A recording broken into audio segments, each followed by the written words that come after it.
Good afternoon. First of all, I would like to express my gratitude to the organizers of the conference. I think so far this has been a great success. I would also like to thank for the honor to have the last word in that sense, although I must say that this honor is a mixed blessing. It is a daunting task, I mean, to somehow comment on everything or synthesize everything, and particularly you cannot prepare that in advance. So I had to steal time from the program again and again to go to my office on the 5th floor and to prepare my remarks, and perhaps it is appropriate if I apologize to those few speakers whose talks I missed because I had to prepare this comment. Okay, now, why nationalism is a sin?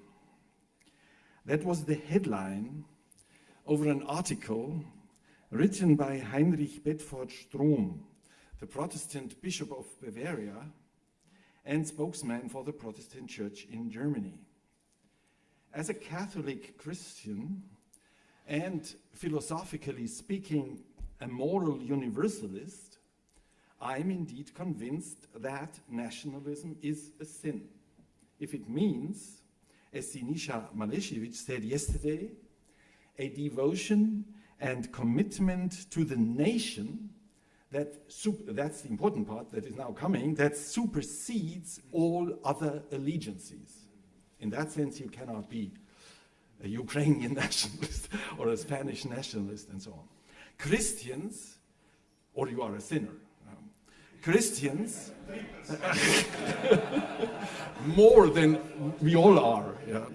Christians and moral universalists of other religious or secular persuasions do not consider the well-being of any particular collectivity, be it the family, a tribe, a people, a state, a civilization, or even a religious community, the highest normative reference point.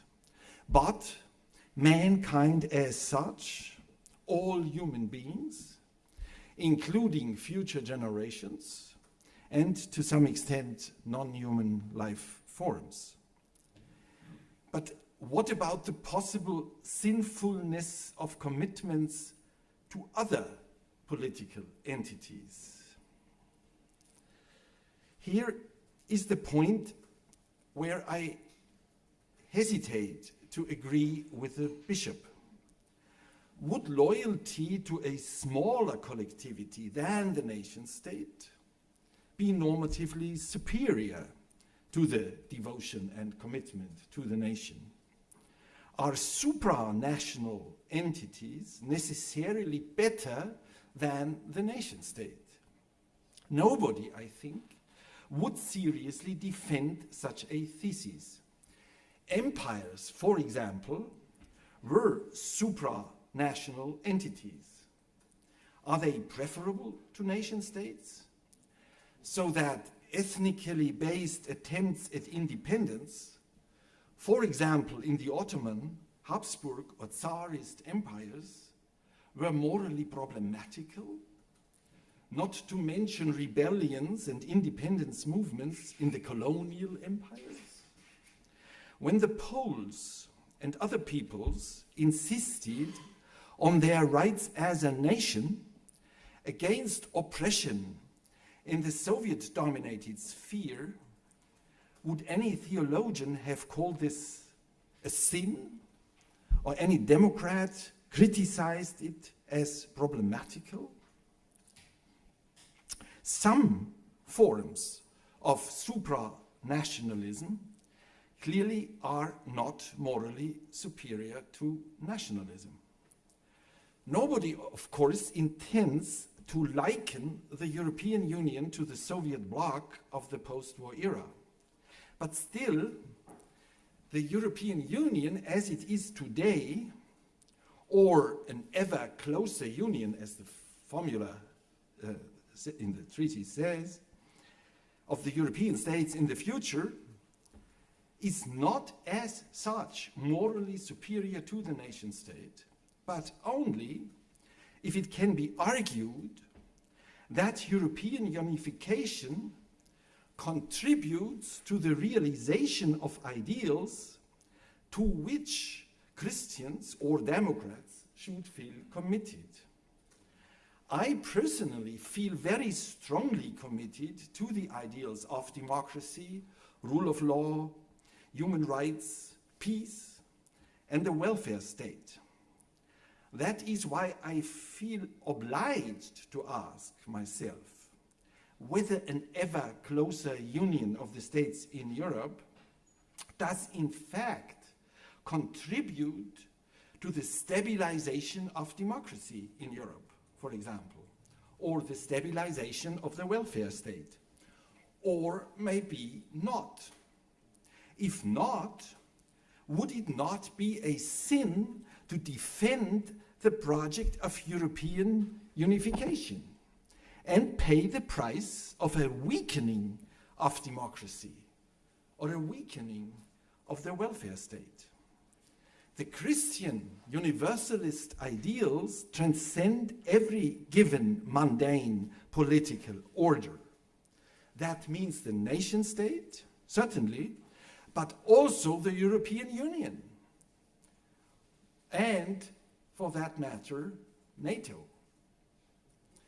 I mention NATO because I think we should never forget, when we talk about Europe as a stable post-Hobbesian peaceful order, I take this concept post-Hobbesian order from the political scientist Philipp Schmetter, that this Europe has always found itself under the umbrella of a military pact directed by the United States, whose policies we cannot simply call peaceful.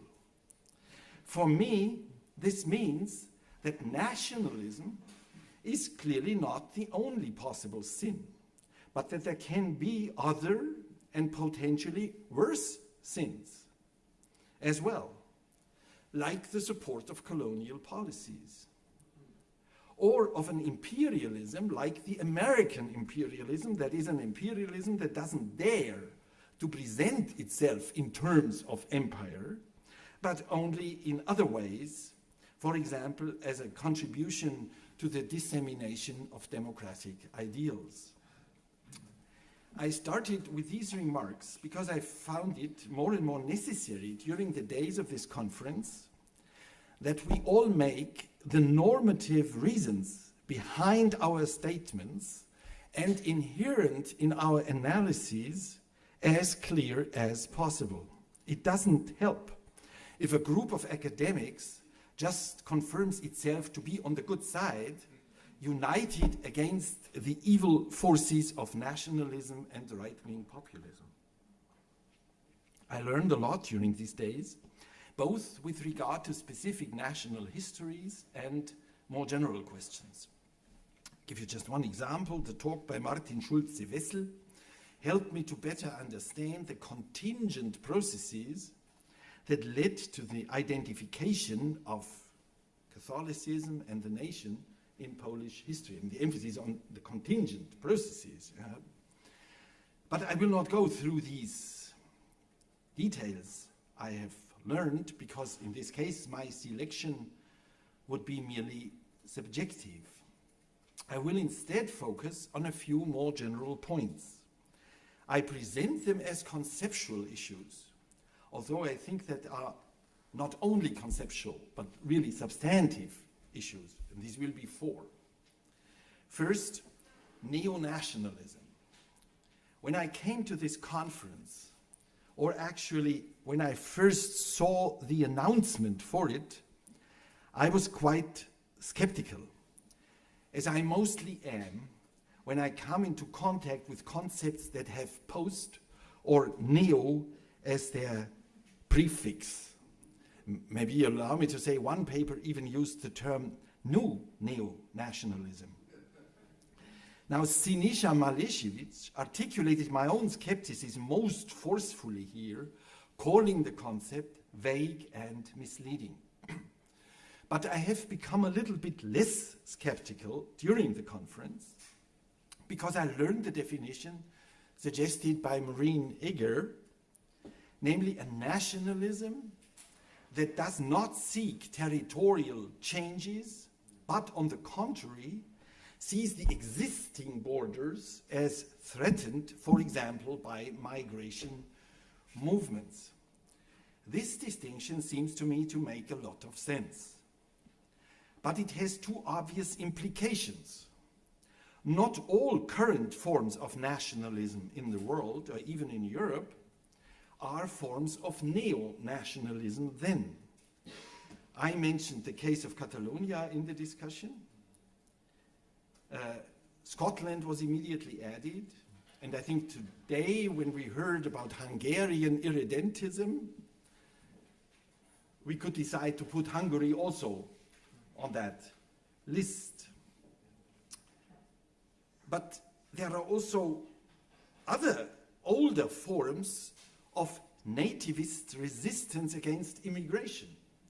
For example, against Chinese and Japanese immigrants to the United States. That would then have to be classified as neo-nationalist. Now this is awkward. It is a little bit like the situation in the case of the discourse about postmodernity.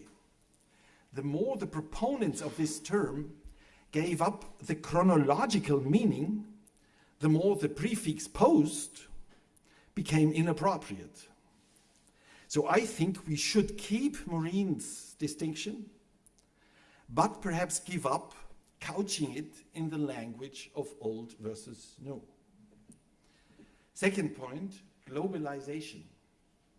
In Mark Juergensmeyer's keynote address, we encountered a whole series of fascinating and intriguing examples of religious nationalism from all over the globe. But my problem was in his or your explanation. I think the explanation had the form of deriving everything from a holistic process of globalization. This seems to me to be rather similar to the older attempts to speak about a unitary process of modernization and classify all adversaries of this process as anti-modern. Such a way of thinking has led to many paradoxical results. For example, in the case of fascism and Nazism, undoubtedly important modernizing forces in some respects, but anti-modern in others. For me, the only way out of this conceptual dilemma is to get beyond what the Canadian political scientist Bernard Yack called the fetishism of modernities.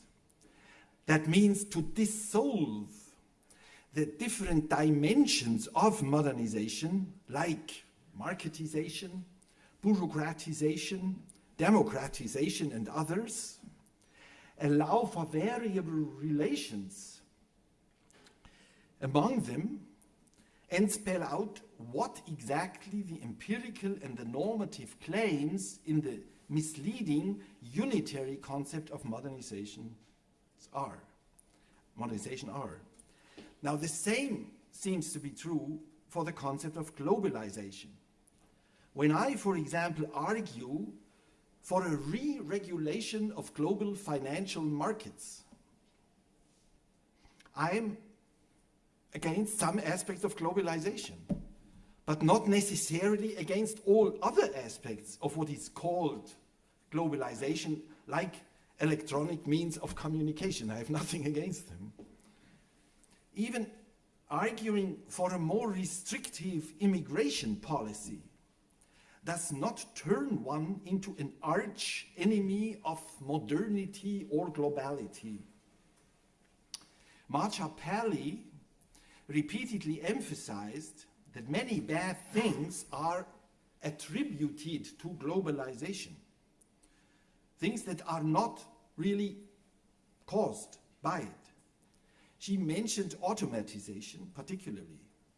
Now, these are empirical questions, and the precise numbers you quoted may be controversial, but in principle, I think you are right. As a political consequence of that, strategies have to be developed that deal in a credible manner with these problems. It will not help the liberals to tell the electorate in Saxony or the Rust Belt of the United States that the recipes of the populists are not realistic if they do not have superior realistic strategies of their own. If they just say, that's globalization, so you have to take it as it is. Third, religion and nationalism. I learned from the prominent Irish journalist and politician Conor Cruise O'Brien in his excellent 1988 book, God Land, that we should always distinguish two different meanings of the term nationalism. Namely, nationalism as doctrine or ideology on the one hand, and nationalism as a collective emotional force on the other hand. While nationalism as an ideology has its origins in 18th century Europe, nationalism as an emotional force is much older and has been detected in the Old Testament already. When Germans expelled from Silesia, Pomerania, and Eastern Prussia after the Second World War, came, for example, to Bavaria, where I grew up, there was a lot of resentment against them. But the basis of this resentment was not German nationalism. It was a Bavarian regional aversion against the Prussians, and everybody north of Ingolstadt was called a Prussian, or simply the aversion of small communities against the intrusion of strangers.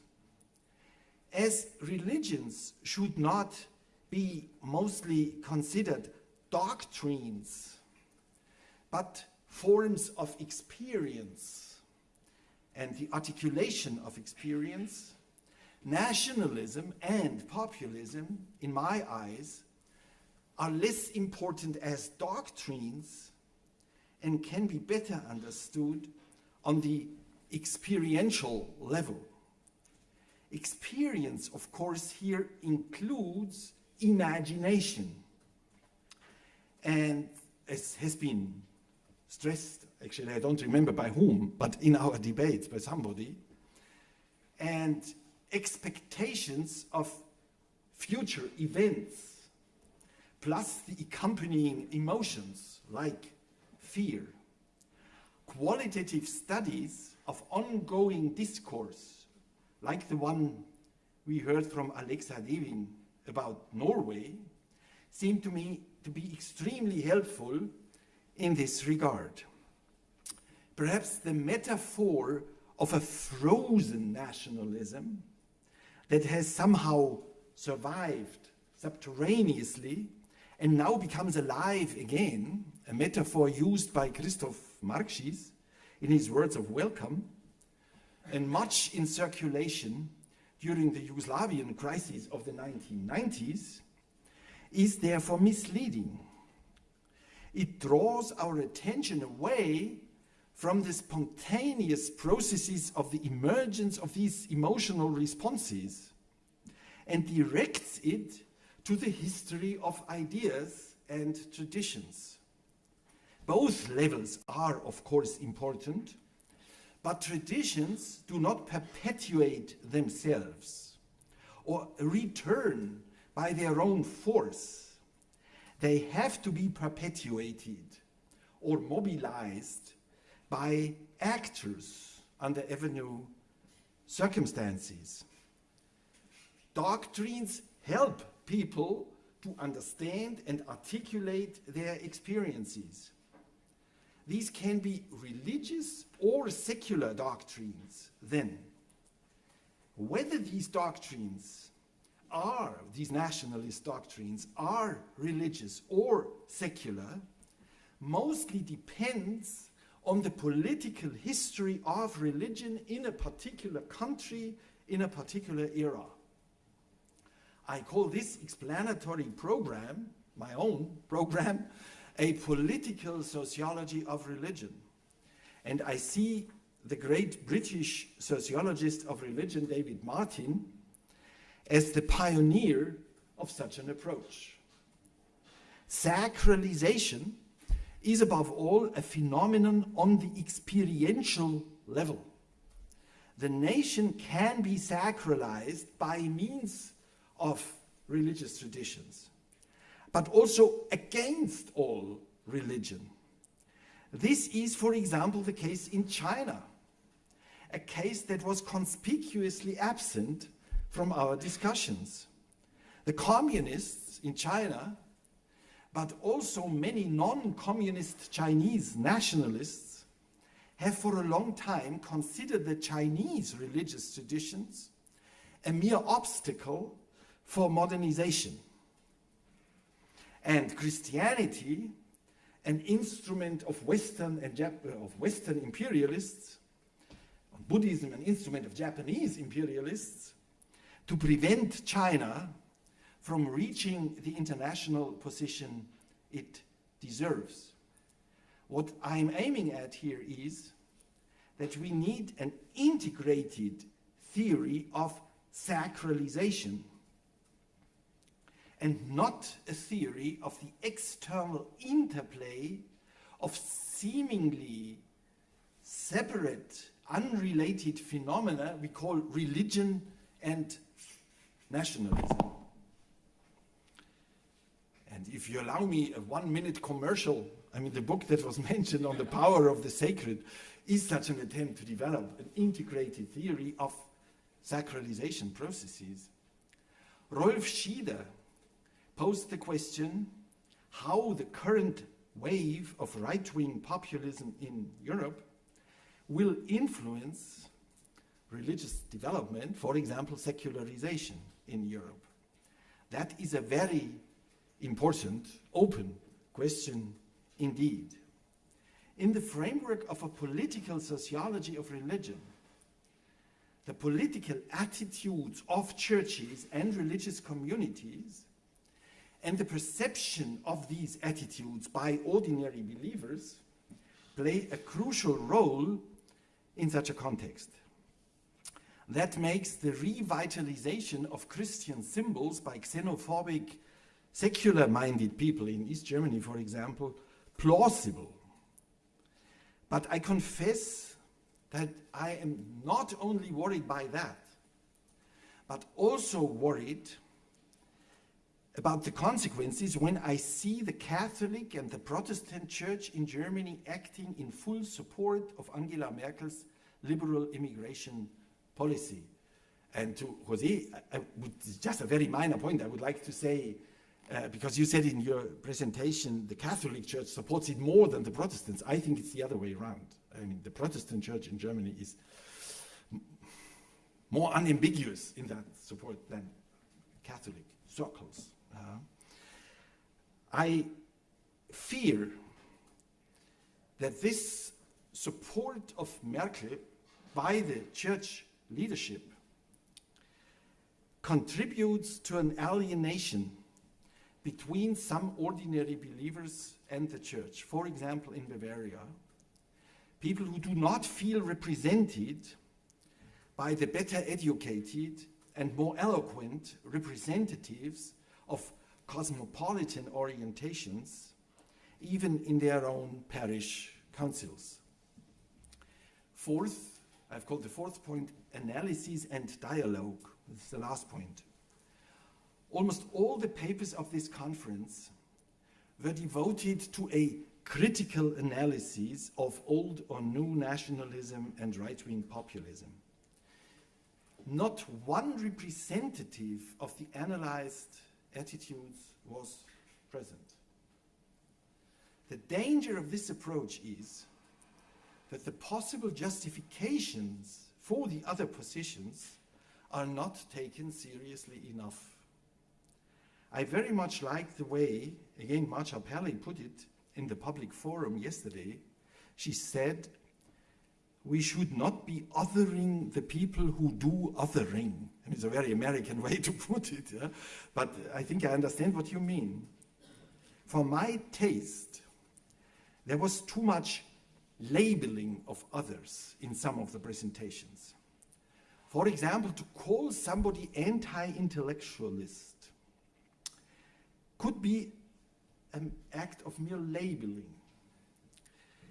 At least it is if it is not based on a serious understanding of the reasons why experts have lost so much credibility in the Western countries in the last years.